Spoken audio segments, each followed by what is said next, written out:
Nå, nu er vinteren ved at være forbi, og hvis man så stadigvæk synes, at sin elskede Tesla egentlig ikke lader, som den burde, som man kunne huske før vinteren, så kan det faktisk være en simpel måde at finde ud af det på. Men man skal lige vide, hvad det er, man skal kigge efter. Der er blandt andet sådan noget, som om man har MCU 1 eller 2. Fordi ser du den der over, og den her, og den her. Samme overgang, samme alt. MCU 1, så skal du have fat i et værksted af Toolbox 3.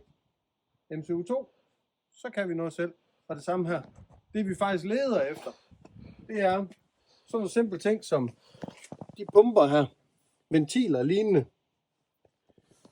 Hvis ikke de virker, så kan de få en fatal indvirkning på din ladeeffekt. Som jeg måtte sande, da jeg kom hjem fra ski.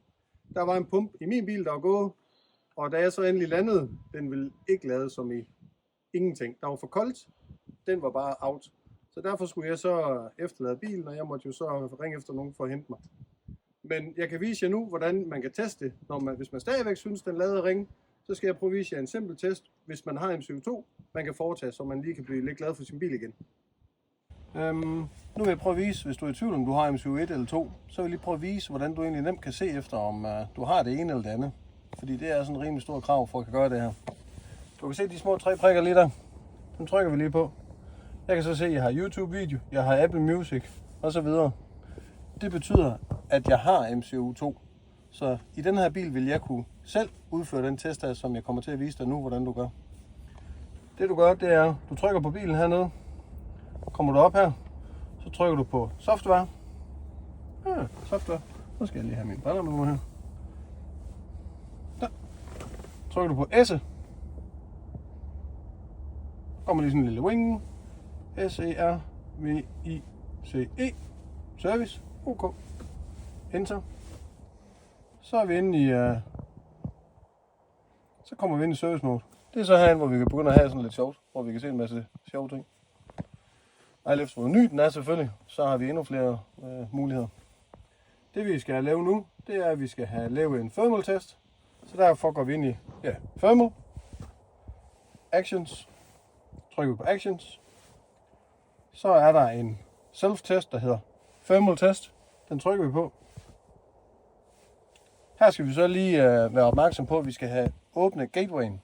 Og det gør man faktisk bare som der står. Man trykker selvfølgelig på run.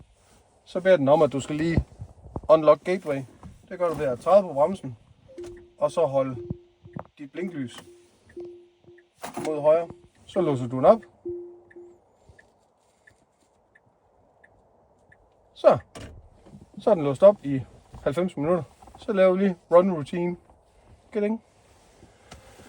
Så nu er der ikke meget andet at gøre end at slappe af og nyde showet. Det er ikke fordi den gør så alle meget spændende ting, men nu kører den lige det hele igennem, og så finder vi ud af, om der er noget defekter på den eller lignende.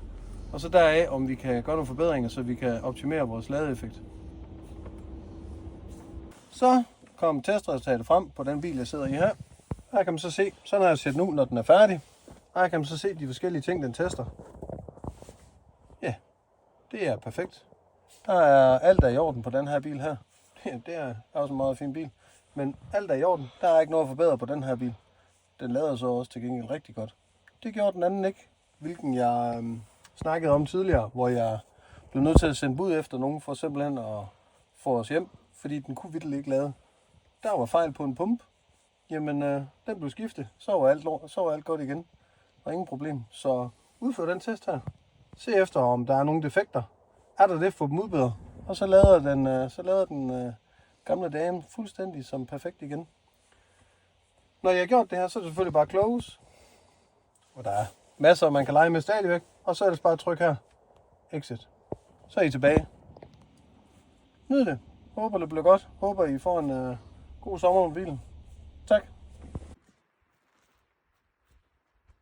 Nå, jamen nu skal jeg selvfølgelig lige prøve en bil mere. Det var jo selvfølgelig lige Carstens, jeg lige skulle prøve. Det var ikke så godt, fordi det var bare mere arbejde at lave. Som I kan se her, nu har jeg lige lavet en test. Der er sørme lige en battery heater, lidt den der temperature sensor. Ja, hul den, det er som om den altid nogle gange er der. Men den der, skal jeg sige det? Så skal jeg bare til at lave den.